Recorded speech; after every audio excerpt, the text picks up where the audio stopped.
Что съесть, чтобы похудеть? Вариант А – макароны. Вариант Б – оливковое масло. Вариант С – салат со сметанкой. И пусть будет вариант Г, ну или там циферка 4, орешки. Подождем.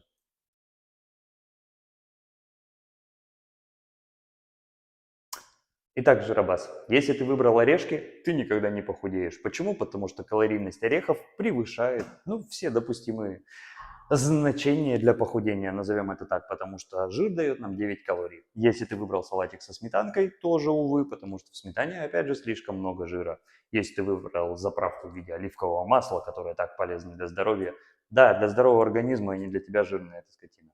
Да, надеюсь, это оставим.